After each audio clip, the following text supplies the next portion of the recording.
शिंदेंच्या भूमिकेमुळे राष्ट्रवादी अस्वस्थ असल्याचं कळतंय। सत्ता स्थापनेमध्ये विलंबामुळे राष्ट्रवादीमध्ये अस्वस्थता पाहायला मिळते। तातडीने सरकार स्थापनेची अजित पवार यांनी मागणी केलेली आहे। राष्ट्रवादीतील नेत्यांची शपथविधीसाठी आग्रही भूमिका आहे। भाजपच्या मुख्यमंत्री सह राष्ट्रवादीच्या डीसीएमचा सुद्धा शपथविधी करा अशी आग्रही मागणी करण्यात आलेली आहे। अजित पवार दिल्लीमध्ये अमित शहा यांना भेटण्याची शक्यता वर्तवली जाते। ते सध्या दिल्लीमध्ये आहेत आणि अमित शहा यांना भेटण्याची शक्यता वर्तवली जाते। शपथविधीला होणाऱ्या विलंबामुळे अजित पवार अस्वस्थ असल्याचं कळतंय। आताची महत्त्वाची बातमी आपण पाहतोय। 5 डिसेंबरला पंतप्रधान नरेंद्र मोदी यांच्या उपस्थितीमध्ये मुंबईतल्या आझाद मैदानावर शपथविधी सोहळा पार पडणार आहे। मात्र शिंदेंच्या भूमिकेमुळे राष्ट्रवादी अस्वस्थ असल्याचं कळतंय।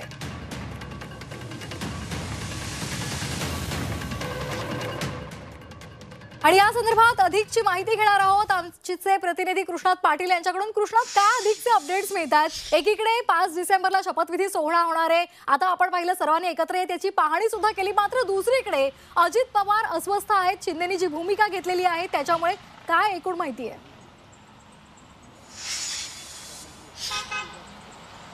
जवळपास 11 दिवस उलटत आलेले आहेत निकाल लागल्यानंतर, परंतु अद्याप देखील मुख्यमंत्रीपदाचा चेहरा असू दे किंवा सरकार स्थापनेसंदर्भातली जी महत्त्वाची बैठक आहे ती अद्याप या तिन्ही पक्षांमधली होऊ शकलेली नाही। 3 महत्त्वाचे नेते जे मुख्यमंत्री एकनाथ शिंदे आहेत, दोन्ही मुख्यमंत्री आहेत, दोन्ही उपमुख्यमंत्री आहेत, या तिघांची बैठक होणे गरजेचं आहे। कोण किती खाती घेणार आहे, कोणती खाती घेतली जाणार आहेत या संदर्भातली महत्त्वाची बैठक जी आहे ती अद्याप होऊ शकली नाही। कारण जवळपास गुरुवारी हे तिन्ही नेते दिल्लीमध्ये अमित शहा यांना भेटले होते आणि अमित शहा यांनी फॉर्म्युला सांगितला गेला होता। त्यानंतर त्यांना सांगितलं होतं की तुम्ही म्हणजे महाराष्ट्रात राज्यात परत जाऊन मुंबईमध्ये तुमची बैठक घ्या आणि त्यानंतर सत्ता स्थापनेचा मार्ग जो आहे तो मोकळा होईल। परंतु दुसऱ्या दिवशी महायुतीची बैठक देखील शुक्रवारी ठरली गेली होती, परंतु शुक्रवारी मुख्यमंत्री एकनाथ शिंदे हे थेटपणे दरे या गावी गेले। त्यानंतर शनिवार रविवार त्या ठिकाणी थांबले।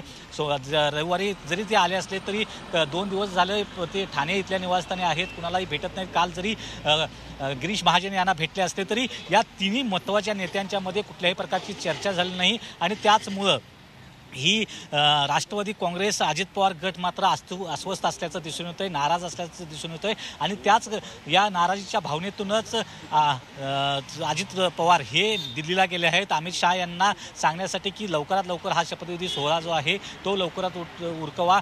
जर शिंदे मानत नसतील तर किमान आम्ही तुमच्यासोबत आहोत आणि सीएम आणि डीसीएम अशा दोन्ही पदांचा शपथविधी घ्यावा। इतर मंत्रिमंडळातले जे सदस्य आहेत त्यांना शपथविधी घ्यावा, परंतु अद्याप देखील एकनाथ शिंदे गटाकडून कोणत्याही प्रकारची भूमिका जी आहे सत्ता स्थापनेसंदर्भात ती जाहीर झालेली नाही। जरी एकनाथ शिंदे यांनी सांगितलं असलं की माझा कुठल्याही प्रकारचा अडथळा नसणार आहे, तरी देखील मग चर्चेसाठी काय येत नाहीत अशा प्रकारचं एक म्हणणं राष्ट्रवादी काँग्रेसच्या नेत्यांचं आहे। जर अशा प्रकारची बोलणी झाली असती तर पहिल्या 4-5 दिवसातच हे आज सत्ता स्थापन झाली असती, 5 तारखेपर्यंत वाट पाहावी लागली नसती। कारण 5 तारखेचा जो मुहूर्त आहे तो देखील एकतर्फी बावनकुळे यांना जाहीर करावा लागला। त्यामध्ये एकनाथ शिंदे यांच्यात पक्षातले कुठलेही नेते त्यामध्ये सामील नव्हते, त्यामुळे राष्ट्रवादीचा हा गट जो आहे तो अस्वस्थ झालेला आहे। काही प्रमाणात भाजपचे नेते देखील काही प्रमाणात अस्वस्थ आहेत, नाराज आहेत। एकनाथ शिंदे यांनी वेळकाढूपणाची भूमिका जी घेतलेली आहे त्यामुळे ही जी अस्वस्थता आहे ती दिसून येते। परंतु सरकार स्थापन होण्या अगोदरच अशा प्रकारचं अंतर्गत महायुतीमधला जो वाद आहे किंवा एक प्रकारची नाराजी आहे ती समोर येताना दिसून येते आणि यामध्ये प्रामुख्याने एकनाथ शिंदे यांची वेळकाढूपणाची भूमिकेमुळे ही नाराजी किंवा एक अंतर्गत अस्वस्थता जी आहे ती समोर येताना पाहायला मिळते।